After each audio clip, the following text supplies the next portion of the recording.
Fala galera, beleza? Nós estamos novamente aqui no Piranha Cast, um programa super animado e legal. Então hoje nós temos uma pessoa bem legal que eu encontrei hoje e quis entrevistá-lo. Eu falei, não, que cara legal, que boa história de vida. E aí um Uber que eu tava andando e eu falei assim, nossa, como é que pode? O cara com tudo isso de história. Eu falei, não, eu quero conversar com você, legal. Não fiz meu podcast hoje com ele, vamos fazer aqui agora. Outra coisa legal que eu quero falar para vocês é compartilhe nossos vídeos, dá o sininho e manda para todo mundo. Não esqueça de deixar as perguntas, mandar um recado que tá todo mundo de olho. Falou? Hoje minha conversa é com o Francisco. E aí, Francisco, beleza? Tranquilo, tamo aí, pronto. Tudo animado? Se melhorar, fica melhor, né? É isso aí, legal. Então é boa por conta disso. A gente tem que estar sempre positivo, porque negativo só a conta em banco. Francisco, hoje eu peguei aquele Uber com você, nós fomos trocando ideia, tudo, e eu queria saber sobre sua vida, como que você começou no trabalho, o que você fez. Para começar, você é cuiabano? Olha, Alexandre, eu não sou cuiabano, mas sou cuiabano, como eu costumo dizer. Eu nasci no interior de São Paulo. Certo. Né? E vim para Mato Grosso, meus pais vieram para Mato Grosso, eu tinha 12, 13 anos, mais ou menos. De que cidade que você é? Eu nasci numa cidadezinha chamada Flora Rica, perto de Adracena, Damantina, naquela região da Alta Paulista. Eu sou de Araçatuba. Pois sim. Ali do lado. E depois nós mudamos para Presidente Epitácio. Tinha 9 anos, meus pais vieram para Rondonópolis. Né? E como agricultor, ele foi mexer na plantação de algodão. Eu vim nessa época com 12, 13 anos. Então, passei a estudar em Rondonópolis, né? Só que chegou um ponto, na época a gente fazia o ginásio, né? Eu não sei, hoje, que me parece que corresponde à 8ª série. E não tinha mais. Eu fiquei sem estudar uns 2, 3 anos, trabalhando na roça. Né? Foi quando, então, com 18 anos, eu vim para Cuiabá para servir o Exército. Terminando o período, eu tive a oportunidade de seguir carreira militar, mas eu descobri que eu não nasci para ser militar. Ah, mas por quê? Eu não sei, eu não gosto de estar... Se me dão uma missão, eu vou procurar fazer da melhor maneira possível, mas não me cobrem nem vem gritar no meu ouvido. Então, não deu certo. Mas aí eu parti para o mercado de trabalho, né? E fui bancário, o primeiro trabalho meu foi no banco. E daí foi, né, mudando de trabalho de sempre, né? A rotina, e hoje eu tornei cuiabano desde 1970. Eu cheguei aqui dia 14 de janeiro de 1970. Então eu tenho 53 anos. Eu sou bem mais cuiabano do que qualquer outra. Entendeu? E estou aqui, né? Aqui eu tenho 4 filhos, 6 netos e um bisneto. Nossa. Eu estou no segundo relacionamento, inclusive. O primeiro era meio... Né? Mas hoje eu encontrei realmente a pessoa que me deu força, me deu valor. Hoje é dia dos namorados. Hoje é dia dos Dona namorados. Ana, senhora, um abraço, né? E te amo. E ela foi a pessoa que inverteu a minha vida.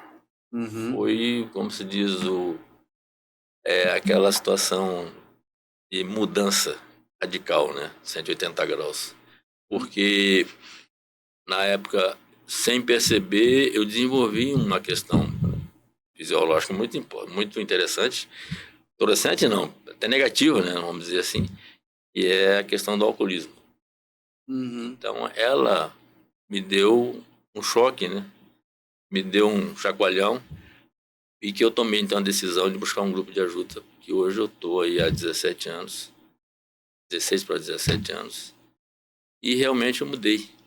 Que legal, como é bom mudar, então, né? É o seguinte, hoje eu digo que eu estou conseguindo recuperar o que eu perdi e o que eu deixei de ganhar também, né? E essas mudanças de emprego, de trabalho, eu tive diversas situações em maneira de trabalho, desde banco, multinacional, empresa de Estado, empresa particular, E foi até que eu consegui, por último, trabalhar vendendo veículos, né? Vendendo carro, né? Fiquei sabendo, disse que você era famoso, né? Não, o pessoal comentava, mas isso aí era só mais para Famoso fazer, que queria. fazer média. Fazer Fazer média. Uhum. A gente fazia o que podia, né? O que precisava fazer, porque eu dependia na época de trabalhar para ir venda de carro é aquela história. Quanto mais vende, a gente ganha comissão, quanto mais vende, melhor, gente, né? E a gente buscava isso aí. E depois me aposentei e eu não consigo ficar sem fazer alguma coisa, sem atividade. Foi quando surgiu o Uber aqui em Cuiabá, né? Me parece que o Uber chegou aqui em Cuiabá em 2016, não lembro o mês. E no início de 2017 eu resolvi entrar no sistema e pelo menos aí eu trabalhar tranquilo, sem patrão, sem horário, fazia no meu jeito. E hoje estou aí, né? Mais de quase 5 anos e 8 meses, né? 5 anos e 8 meses. Vamos nessa luta aí. Que legal. Quando você entrou, que você estava vendendo carro, eu falo porque vendedor tá na veia mesmo, né? Qual era o tipo de carro que mais vendia naquela época? Seguinte, gente, aqui na época nós não tínhamos esses carros importados que tem hoje, né? Nós era mais restrito, eram os carros mais nacionais, né? As marcas nacionais que a gente tem mais aí. É. E como a gente trabalhava com carro usado, o consumidor da época eram pessoas que às vezes não tinham condições de chegar numa agência, numa concessionária e fechar negócio no carro zero. Uhum. Então a opção seria carros usados. E na época, inclusive, facilitou um pouco. Bom, primeiro eu achava que não conseguia vender, que eu nunca tinha mexido com o carro. E eu acho que o importante para o vendedor é conhecer bem a fundo o produto, para que você possa passar para o cliente todas as informações que ele precisa e um pouco mais, para incentivar, inclusive, a adquirir o produto. Mas aí me disseram, você não vai ter dificuldade, você conversa bastante, você sabe falar bastante, então isso é importante aí você ir, né? E lógico que a gente foi buscar a informação, ir lá pegar o panfleto e olhar como que era o carro, como que não era, o que tinha para oferecer, o que não tinha, então a gente tinha mais ou menos. E eu não tinha na época eu não tinha esse negócio de escolher cliente. Eu vi um cliente, não, esse tem perfil de quem vai comprar. Ou então esse não tem como, o jeito dele não vai conseguir comprar. Eu não tinha isso aí. Para mim todos os clientes eram iguais. Uhum. E nessa aí eu levava vantagem. Porque às vezes um outro vendedor deixava de atender e eu terminava vendendo e ele perdia. Chegava até a dizer que eu tomava o cliente, mas não era bem isso. Eu acho que o atendimento é importante, né, para quem trabalha com vendas, desde que ele conheça bem o produto que ele está oferecendo e trabalhar o cliente da forma melhor possível, é tanto que depois, às vezes, o cliente não comprava, porque geralmente às vezes o cara fala, você fica perdendo tempo com um cliente que você não vai vender. Aí ele não pode comprar hoje, mas ele pode comprar amanhã. E se amanhã ele tiver condições de comprar, ele vai lembrar daquele rapaz lá me atendeu bem. Eu vou voltar lá com ele, né? Ou quando não, ele indicava alguém, tô precisando comprar um carro. Então vai em tal lugar que tem o fulano, seu fulano, tal. Eu sempre deixava o cartãozinho e levava. Quantas vezes o pessoal do interior chegava com cartão, eu quero falar com o seu Francisco. O senhor conhece fulano de tal? Não lembrava, mas conheço. Ele mandou procurar o senhor porque eu estou querendo comprar um carro. Então a gente sempre media por conta disso. Nunca... O cliente sempre foi preferencial. O cliente é o nosso patrão. Sim, né? Com certeza. Ele determinava a norma. Isso aí. E na época que você vendia esses carros, né? Vamos dizer, era uma época, faz uns 5, 6 anos atrás que você vendia. Eu comecei em 2011. Janeiro de 2011. Hoje eu vejo que é um comércio aquecido, mas está assim meio bagunçado por causa de alta de juros, tudo. Antigamente aprovava fácil os financiamentos, parece que não está mais assim, né? Porque, inclusive, a facilidade que nós tínhamos, apesar que o banco cobrava paralelo a isso, tinha uma escala de financiamento, que inclusive favorecia até o dono da loja, e favorecia também a gente, o vendedor, né? A questão da comissão. Mas teve uma época que o banco financiava 100%. Não era necessário entrada. Desde que o CPF dele não tivesse com problema, no Serasa ou no SPC, era aprovado. Dificilmente não era negado uma ficha, uma proposta. E com isso a gente vendia bastante, né? Aham. Foi uma época que a gente ganhou dinheiro. Quer dizer, não muito para ficar rico, mas pelo menos a gente tinha uma vida mais tranquila. Ah, legal. Como Uber. Você deve ter muita história como Uber. Né? Mas vamos pegar uma história bem legal. Você falou que já até te roubaram um carro como Uber? Já aconteceu esse lance, porque eu no início eu tinha aquela questão de não trabalhar à noite por ser perigoso.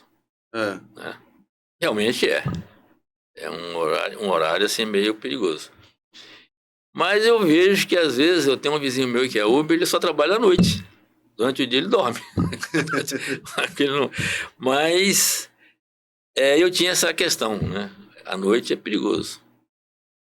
E ocorreu que foi durante o dia, em plena 11 horas da manhã, de 11 para 11h30, eu terminei uma viagem, né? Trouxe uma menina do colégio para a casa dela, num condomínio ali ao lado do Banco da Caixa Econômica do Morado do Ouro. Eu deixei ela no bloco lá. E atravessei a avenida e parei o carro em um lugar mais tranquilo e fui tomar água. Nisso que eu saí do carro, achava no contato o celular no suporte, só que estava desligado o aplicativo, né, para mim. Aí eu saí um pouco para, né, dar uma movimentada e tomar água. Nisso aí eu assustei com 3 elementos, 2 de um lado e um no meio com uma pistola no meu peito. Nossa. E aí ele disse aquela maneira de, né, perdeu. E eu fui pego de surpresa tanto que eu falei, lá deixa de brincadeira, pô. Não é brincadeira não, pô, isso é assalto mesmo.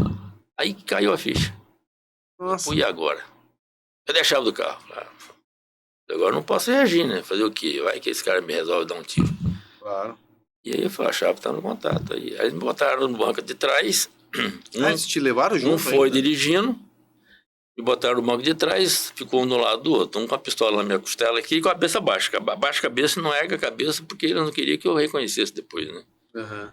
E eu falei, não tem problema. E passearam comigo aí quase umas 2 horas, mais ou menos, em bairro diferente. Teve um momento que eu percebi que eles foram lá pro lado da Ponte Ferro. Aí eu rezei a Deus, pedi a Deus que me desse força. Tirasse daquela, porque eu percebi que eles estavam me levando para um lugar ermo, né, no mato. E isso aí podia, né, dar resultado em coisas ruins. E de repente eu acho que eu fui atendido. Bom, legal. E eles voltaram, eu percebi depois que eles retornaram a estrada no asfalto e tal, e me deixaram num bairro ali praticamente a uns 2 quilômetros do terminal do CPA 3. Uhum. E me deixaram. Não me tocaram nem um dedo, não me machucaram, não, só pressão psicológica, né? Olha, tá tudo certo. Se tiver tudo certo, beleza. Mas se der errado, você vai levar um tiro na cabeça. Nossa. Quer dizer, pra onde ficar, né? É, E eu fiquei medo, ali né? sem condições de fazer nada. Quer dizer, não tinha como fazer nada. E interessante que eles pegaram minha carteira que estava no porta-luva, olharam, não tinha nada. Só tinha o documento, carteira de habilitação e uns cartões créditos. E ele ficou com a carteira na mão. Quando eu desci do carro, o rapaz, um deles estava com a carteira na mão e eu ainda cheguei ao ponto de dizer, ele falou, então você me devolve minha carteira, pô. Ele falou, pô, ainda quer a carteira, pô. Eu falei, não, pra vocês não vai servir de nada, né? Aí ele pegou e falou, devolve a carteira pra ele, me devolveu a carteira. Eu botei no bolso de cabeça baixa. Só é que a cabeça nós saímos. Aí eu só percebi que eles arrancaram com o carro e sumiram. E daí eu fui. Cheguei em casa, a mulher quase morreu, porque o que aconteceu? Eu tenho a campanha do portão, cadê? Cadê o carro? O carro. Mas você tá sem a chave, foi o carro, roubaram. Mas como? Aí ela foi cair. Aí fomos tomar as providências, fui ligar para o Uber, né? Uhum. E eu liguei pra TIM, né, que é a operadora, para cancelar o chip, Uhum. porque eles estavam com o celular. E a minha esposa falou, vai que eles conhecem o sistema de trabalhar com o aplicativo e abre esse aplicativo, pegam alguém, Verdade, né? rouba ou estupra, sei lá, qualquer coisa Faz mal assim, pra alguém, faz né? mal pra alguém, até provar que não era você, vai sobrar. Aí eu liguei pra Uber também, já comuniquei e liguei pra polícia. Aí até então já fez o boletim online e eu fui procurar delegacia próxima para fazer o boletim mesmo no papel mesmo, vamos dizer, para ter. Ele falou, porque senão nós não podemos nem prender o veículo, se encontrar um veículo, não. Já foi alertado para todo o pessoal. Mas deu tudo certo. Não tinha seguro, então tá resolvido. Esses carros nem recuperam, né? Não, porque era um carro bem popular, inclusive as peças dele eu acho que valia mais do que o carro, porque para ele não custou nada, né? E eles montam o carro e vendem. Tava com um kit de gás que eu tinha colocado, 4 pneus novos, o motor recém-feito, e fiquei só com o prejuízo. Mas eu fiquei com a vida, né? Isso aí importante. Por isso que você é um cara feliz. O importante é isso. Mas a gente, quando a gente tem Deus no coração, a gente, entendeu? E procura fazer o bem para os outros, isso aí não é pouco. E muitos anos como Uber, né? Nem você falou, você trabalha como psicólogo, acontece também. Deixa eu dizer o seguinte, isso aí é uma história. Eu digo sempre que se eu tivesse na cabeça anotado ou gravado o que eu ouvi, né? Que a pessoa chegou e disse diretamente para mim, né? Ou em outros casos que comentavam, havia através do telefone falando com alguém, ou entre pessoas, né? Na época da pandemia, podia até transportar 4 passageiros, né? 3 atrás e 1 na frente. E eles comentavam entre si, e como se estivesse numa sala de casa, né? E esquecia que o motorista existe. E eu estava ali, que ele, infelizmente, não tem como se deixar de ouvir, né? E eu vi casos, assim, de história que se eu tivesse anotado, dava para escrever um livro ou 2, sei lá quanto. Nossa. Mas a gente passa por consultor, como psicólogo, como conselheiro, como confidente, e a gente, de vez em quando, só lembra e dá risada. Acontece de virar alguma amizade também? Ou você fez um transporte de alguém, de repente pega de novo e vira um amigo? Não? Assim, amigo, não, mas termina tendo um vínculo, quer ou não, por conta de que, às vezes, eu não lembro. São muitas pessoas, né? Vamos dizer, eu fiz lá 31.200 viagens já no meu currículo. Então, se fosse para transportar uma pessoa de vez, seria 31.200 pessoas, que seria uma plateia até bom para um artista fazer um show, né? Nossa. Mas, muitas das vezes, são 2 pessoas, 3 pessoas. Antes da pandemia, podia ser até 4 pessoas, né? Então, eu ouvi muitos casos, inclusive ajudei alguém. Quer dizer, eu tomei iniciativa e fiz a minha parte, no caso. Porque aconteceu várias vezes de pessoas, assim, eu vi, né? Pessoa que tinha família, alguém da família com problema de alcoolismo, problema de família, de briga, de discussão, em termos já de separação e tal.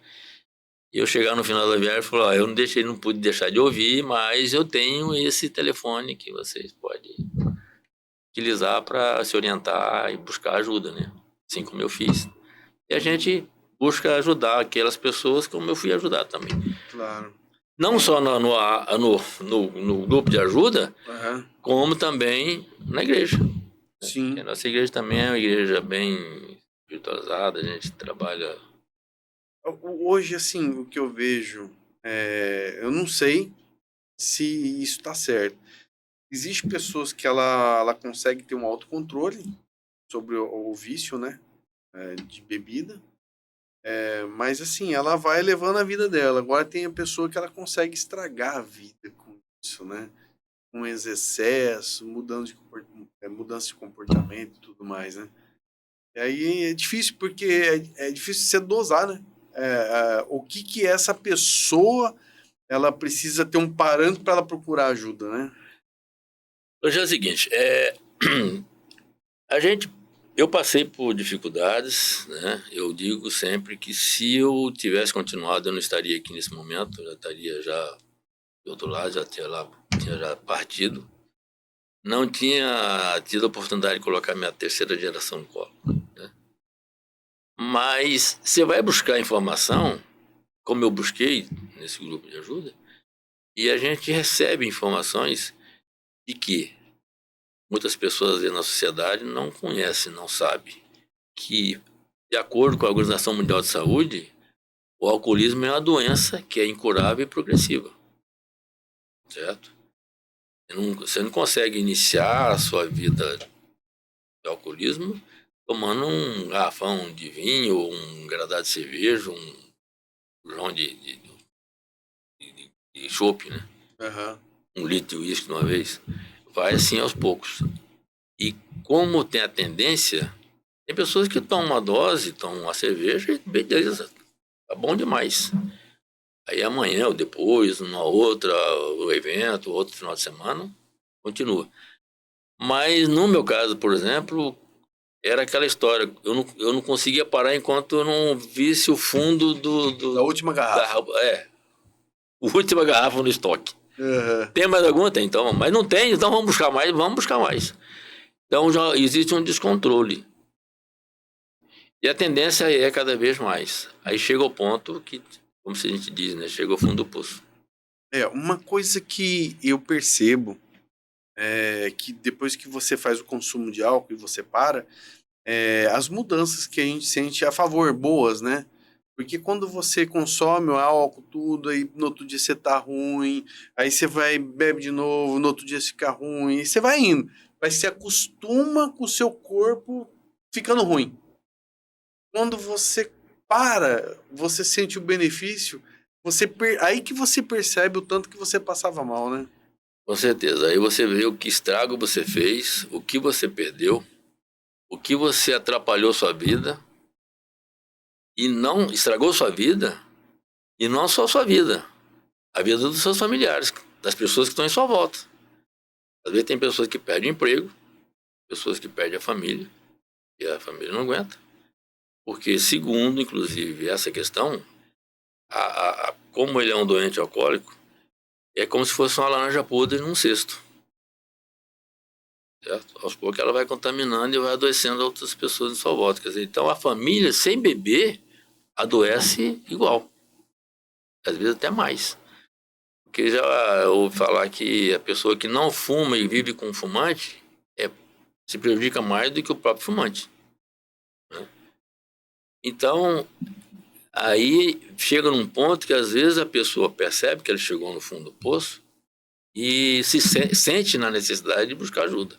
Porque ele não vai conseguir, isso por experiência própria, ele não vai conseguir chegar na abstinência total e na sobriedade se ele não quiser. Não adianta a mãe querer levar porque o filho é filho, ou eu vou parar de beber por conta da minha mãe, por conta do meu pai, por conta da minha esposa. Não, isso não existe. Ele vai parar de beber por conta dele. Entendi. Então são coisas não só também, todos os outros que têm outros vícios, né? A droga, essas coisas. Só que aí a bebida atrapalha mais, estraga mais. A bebida eu acho que é uma das que mais, assim, é mais popular, né? Porque é o seguinte, é uma droga lícita, né? Verdade. Se você consegue bebida em toda esquina, todo lugar. Até na farmácia, se você quiser, sei lá, dependendo, não vou dizer que tem, né? Mas é Verdade. quase, né? Aham. Porque antes era menos, né? Hoje, se você for contar, tem mais distribuidor do que propriamente em outra coisa. Né? Tudo Existe muito casos de sucesso, né? Da pessoa conseguir, né? tem, desde que ele queira. É muito grande ou é pouco? As pessoas que procuram. Porque não, a gente tem, assim, porque a gente busca informação, né? A gente busca pesquisar, busca informação. Eu assisto muito aquele Drauzio Varela, ele é um cara que dá uma força danada para esse tipo de coisa, porque ele trabalhou naquele presídio Carandiru, né? Ele até participou do filme lá, tem um personagem que foi o único médico que ele conseguiu chegar lá dentro e conviver com os presidiários e fazer alguma coisa por eles. E ele segue essa sequência, ele pesquisa, ele busca, ele incentiva, ele vai, faz tudo por isso. Entendeu? Então eles têm, eu consigo com ele muitas informações. Eu fiquei sabendo até que esse negócio da doença, que era a Organização Mundial de Saúde, por ele. Eu não sabia. Então a gente é um doente sem saber. E a família não sabe que o cara é doente. O cara é responsável, o cara é mentiroso, o cara não sei o quê, ele não quer nada com nada. Mas no fundo ele é um doente, é como se fosse um diabético. Ele não tem cura, então ele tem que fazer o quê? Tem que dar um jeito de estacionar. Parar. Como ele fazia o baixo consumo. Sim, não existe, não consegue. Essa questão de eu vou tomar só uma não existe. Porque se você é um cara bebedor, você pode parar, mas depois você fala, não, eu já parei 3 meses, 4 meses, estou sem beber, mas eu vou tomar só uma latinha, pronto. Um dia ele pode até tomar uma latinha e pronto. Aí depois no outro dia ele fala, vai, tomei uma, não deu nada, eu vou tomar uma. Aí nessa uma passa para 2, dá 3, daqui a pouco ele volta de novo, aí volta com força, como diz o outro. Porque ele volta para recuperar o tempo que ele parou. Ele estava sem beber, aí complica. Aí é pior, né? Porque aí vem com força. E você, como Uber, você sempre fez esse trabalho. Quando você vê que a pessoa, você ajuda também, né? Porque a gente, na igreja, a gente tem um sistema assim, né? A gente trabalha com a parte, tipo, até de comida, né? Buscar uma comida mais orgânica, sem agrotóxico, né? Sim. Natural. A gente desenvolve essa questão de ampliar. Tá certo que é um pouco mais caro, né? Porque qualquer coisa que seja orgânica mesmo, por exemplo, o arroz, o feijão, o milho, o café, o frango, a carne, inclusive, pode dizer, é mais caro um pouco, né? Porque tem um custo. Você percebeu uma coisa? Antigamente a bolacha era cara. Esses produtos industrializados era mais caro do que você comprar um tomatinho, não sei o quê, uma fruta. E hoje as frutas estão em valores astronômicos, né?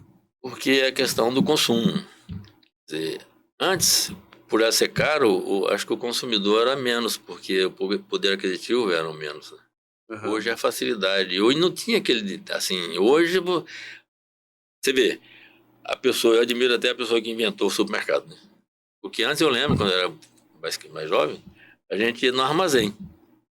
Aí você levava a listinha, não, quero 1 quilo de arroz, 2 quilos de feijão, mas não sei o que, isso aí. O cara pesava, você botava na sacola e ia embora. Antigamente não tinha supermercado? Não era assim? Era assim no armazém. Chegava, nem você tinha acesso lá no estoque, você tinha que ficar lá no balcão. Aí eu quero o arroz tantos quilos de arroz, feijão, farinha, açúcar e tal, e tal. Você busca ali. Era aquilo da lista e pronto. A pessoa que inventou o supermercado, ele abriu as portas. Então você entra e você escolhe o que você quer. Às vezes termina comprando o que você não precisava e não leva o que você precisava. Os valores, né, que eles dão lá. R$4 não é R$4, o impacto é grande. R$3,99. Aí é R$3,99. Né? É R$3,99, não é 4, já é menos, né? Então, esse é o impacto do consumidor, né? Daquele cliente consumidor. Essa é a maneira de despertar, né? Verdade. Então, a facilidade, você às vezes não... Mas eles falam da promoção, que o tomate um pouco tá mais barato hoje, mas em compensação eles tiram a diferença em outra coisa e você vive naquela ilusão. E o consumo aumenta, né? Porque esse consumo exacerbado. A pessoa, se não tiver controle, ele faz, às vezes compra até o que não precisa. É verdade. E hoje, então, você, quando está no seu trabalho, você presta consultoria para as pessoas dentro do seu dia a dia. É porque, às vezes... Alexandre, é o seguinte, hoje a sociedade está numa situação doente. Principalmente com essa questão desses celular, por exemplo. Né? E eu vou contar uma história para você que me impressionou, inclusive, e hoje eu não esqueço até hoje, porque foi uma pessoa que eu não esperava. Foi bem antes da pandemia. Eu fui receber uma chamada, fui atender ela no shopping. E a pessoa que atendi era uma menina, uma jovem, de mais ou menos uma idade, no máximo, eu creio que uns 14, 15 anos. Bem vestida, você percebia que era de família de classe média alta.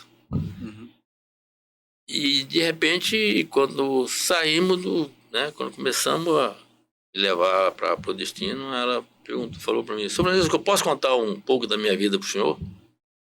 Eu estranhei. É difícil uma coisa dessa, principalmente uma jovem, né, uma menina de 14, 15 anos. Se fosse uma pessoa de mais idade, talvez, tinha uma história lá. No princípio eu falei para ela, se você quiser contar, eu vou ouvir. Se você acha que eu mereço ouvir. Né? Às vezes você me vê de cabeça branca, barba branca, aí eu tenho idade de ser seu avô. Na realidade, afeto, né? Mas eu digo para você não fazer mais isso. É um conselho, porque tem pessoas que às vezes de cabeça branca, cabelo branco, barba branca, mas às vezes a ideia é complicada. O marginal envelhece, Isso, também envelhece. O marginal também envelhece. né? É verdade. E quanto mais velho, como se diz, ele fica mais apurado.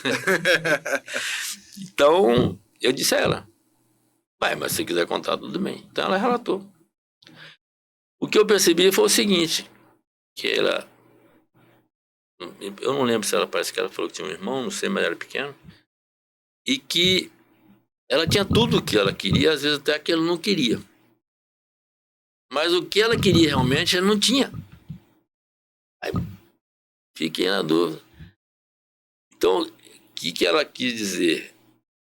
Os pais davam tudo para ela, tentando complementar o que faltava, Falta. entendeu? Mas, na realidade, ela sentia falta de um carinho, de um afeto, de um amor dos pais, da mãe, do pai. Então, você percebe que as pessoas, ela tinha tudo, mas não tinha. O principal ela não tinha, que era o afeto, e que era o amor da mãe, do pai. Então, ela saía para o colégio de manhã, vinha no almoço, aí a mãe à tarde tinha um compromisso com as amigas, num café da tarde, no chá da tarde, ou no salão, ou em algum lugar, e ela ficava com a babá, né, da pessoa que criou ela desde quando nasceu. Uhum. Aí eu peguei e conversei com ela, falei, por que você não conversa com sua mãe? Explica o que você está passando. Ah, mas minha mãe é difícil, porque eu vou tentar falar com ela, agora não dá, porque eu tenho que sair, porque eu tenho um encontro aqui e tal. Seu pai? Ah, meu pai, eu vou tentar falar com ele, agora não dá, porque eu estou trabalhando, não tem pó, mas nós vamos depois a gente vê e tal. A única pessoa que ela podia conversar era essa babá que ela foi criada com ela desde quando nasceu. Aí eu falei, e aí? Ela falou assim, mas ela não tem como me orientar nada, porque ela não é nunca foi casada, não tem filhos. Como que ela tem experiência para me dar?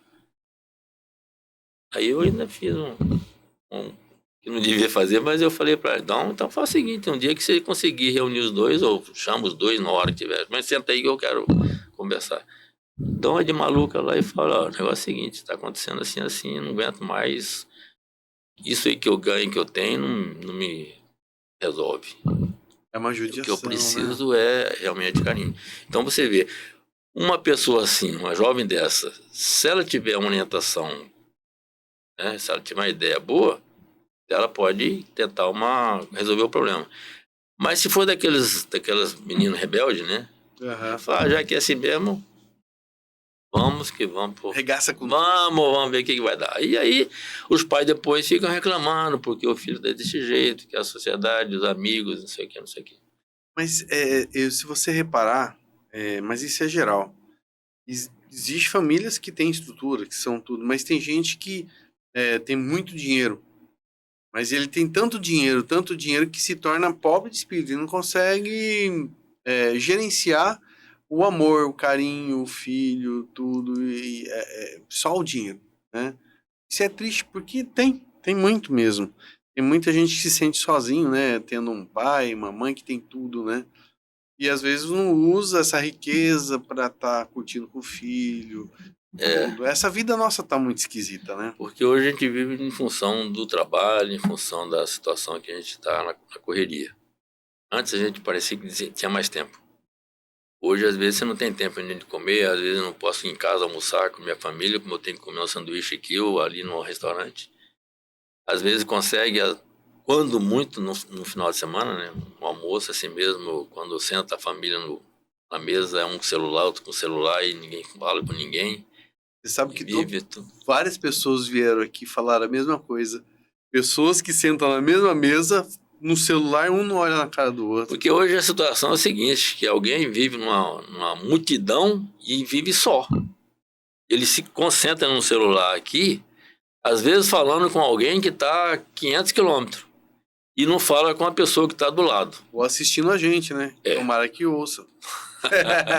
Espero, né? Uhum. E que isso sirva, sei lá, não digo de lição, mas pelo menos para a pessoa parar e pensar um pouco, porque tempo não volta. Francisco, a gente tem uma certa idade.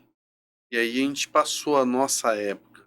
a gente parece ter uma vida um pouquinho melhor essa qualidade que eu falo de ter calor humano, né? Sim. E hoje eu percebo que as coisas esfriaram com os pais e filhos, né? Porque porque é o seguinte, eu lembro, meu caso, meu pai trabalhava e minha mãe ficava em casa, cuidando dos filhos, né, da casa. Então, queira ou não, meu pai saía de manhã, quando estava na cidade, saía de manhã e voltava no final da tarde. Mesmo na roça, dependendo da localização que ele estava trabalhando, ele não vinha almoçar. Então, ele estava lá. Então, ia ao almoço lá. Só voltava à noite. Mas ele voltava. Quando chegava, era aquela questão de conversar, como é que foi o dia, como é que não foi, aconteceu isso, não aconteceu, que também não tinha muito o que falar, porque não, né, era pouca coisa. Mas hoje sai o pai, sai a mãe, o filho fica com alguém, ou vai para creche, vai para algum Ou fica no celular. ou fica no celular, ou no computador, sei lá, ou na Verdade. televisão, entendeu? Então, Alexandre, eu percebe-se que nessa pandemia, muitos casais se separaram. Você como Uber, nessa época, você trabalhou na pandemia, né? Quando foi liberado, sim. É. Eu parei. Deu medo. Eu lembro que eu parei mesmo, parei dia 8 de março de 2020, né? Uhum. 2020. Um mês, 2 meses depois, eles foram liberando. Principalmente o Uber, que era um essencial. Era considerado como essencial. O ônibus já não tinha muito, por conta que o ônibus era. A lotação ia mais gente aglomerada, né? Então já era. Então a pessoa. E eu comecei, mas infelizmente eu perdi um irmão em junho, né? Com a Covid, e aí eu fiquei mais receoso. Mas mesmo assim, eu fiquei em casa com minha esposa e minha sogra, a gente só nós três lá dentro, convivendo lá dentro. Mas a gente levava uma vida Essa tranquila. pandemia, ela judiou de todo mundo, Sim, né? sim. Uma coisa absurda. Mas é aquela história, ela separou, mas também uniu muitas famílias. Ela mudou muito, né? Mudou muito, porque é o seguinte, as pessoas foram ver como que era. Foram dar valor também a algumas coisas que não Sim, davam, com né? certeza, com certeza. Com certeza. Eu digo porque às vezes eu saía de manhã, só voltava à noite. Aí eu em casa, eu ajudava a mulher em alguma coisa, lavar a louça, para ter o que fazer, né? Uhum. E aí você vai ver como que é o trabalho doméstico, como que é, né? Então é complicado. O trabalho doméstico parece que não, mas ele é um trabalho rapaz, mesmo. Sem brincadeira, eu tive experiência, às vezes fiquei, nesse tempo que roubaram o carro, que eu fiquei meio traumatizado, né? Uhum. Até, olha, sem brincadeira, não acaba nunca o serviço todo. Você tem serviço, você tem que fazer o tempo todo. Tá certo. E me diz uma coisa, você na igreja, você faz parte de um coral? Faz parte do coral. É? Como é que é um coral? O que é? As pessoas cantam lá? Não, nós temos aí, quer dizer, porque a nossa igreja, todas as igrejas têm coral. Tem um coral, Isso aí já é tradicional, né? Sim. Toda igreja tem o seu coral. Então, nós temos uma equipe, temos um regente, e a gente ensaia, dependendo... É o maestro. A gente fala o regente pro maestro, porque é mais de instrumental. Lá não tem instrumento, a gente ainda trabalha mais com playback, entendeu? Mas as músicas são escolhidas de acordo com o evento, né? As músicas mais voltado à igreja, quando a gente bota, por exemplo, uma música perto de São João, bota uma música de São João, uma música mais animada, e aí... Entendeu? Tudo isso faz em coral, todo mundo junto. As pessoas que fazem parte do coral. Sim. Então, por exemplo, a gente tem ensaio 2 vezes por semana. Nós temos tem que ter muito ensaio, né? Isso. Porque dentro do coral tem vozes diferentes. Né? Tem aquele mais agudo, tem uma definição lá que eu não entendo. Faz um teste para saber a voz de cada um? Faz. O regente tem piano lá no teclado, ele dá, e você canta, ele vai lá, e, bom, você participa daquele grupo. Você é baixo, você é contralto, você, entendeu? Olha que legal. Entendeu? Cada um com a sua voz. Então, mas tem música, às vezes, não tem, porque o nosso grupo também é pequeno, né? Não tem assim um grupo como um coral de 50, como a universidade, tem lá não sei quantos componentes, né? Então tem como classificar melhor. Então o nosso é pouco. Então tem muitas músicas que a gente faz uníssono, que a gente fala, né? Que cantam uma voz igual. Mas tem algumas que a gente consegue botar voz diferente, aí fica um negócio bonito. Fica bem, Acalma o coração, é legal? com certeza. É. Com certeza. Eu digo o seguinte, porque eu gosto muito de música. Aham. E eu sempre ouvi dizer que quem não gosta de música não gosta de si mesmo. Aham. Então são coisas assim que eu acho que todo mundo gosta de música. Um estilo diferente, cada um tem o seu estilo, né? Aham. Um sertanejo, um outro é brega, outro é sofrência, como que era, outro é funk, outro é não sei o quê, bebê, rock, pesado. Então cada um tem seu ritmo. Aham. Mas tudo faz parte. Que a gente lá na igreja fala do belo. O belo a gente define como música boa. É um filme bom, um teatro bom, um livro bom, uma escultura, um quadro, uma pintura, tudo que é O Ikebana. Ikebana. Ah, Isso é legal. importante. O belo é Ikebana, você conhece. Entendeu? Então a gente tem as flores, lá a gente não utiliza flor artificial, plástico, por exemplo. As Aham. flores têm que ser natural. Porque ela tem, a gente fala que tudo tem um espírito. E a flor também tem espírito. Então a flor natural, ela ilumina o ambiente. E todos os ambientes, lá em casa, por exemplo, até no banheiro tem um vaso de flor. Até no banheiro. Em Então, cima da pia. a gente vê uma coisa interessante. A planta, quando a energia tá ruim, ela sofre, ela Sofre. morre, né? Ela absorve. seca, Ela, né? a planta absorve a negatividade do ambiente. E outra coisa, quando você coloca uma flor, por ela ser natural, ela emana luz. E a vivificação dessa planta te muda o seu modo de pensar, seu espírito, vamos dizer assim. Muda seu sistema, sua maneira de estar no momento, Uhum. entendeu? Então ela modifica a situação. Então lá na nossa igreja já temos aí, são 3 colunas, né? Que é o Jorei, que é uma oração que a gente faz para a purificação da alma, a gente faz uma oração. Uhum.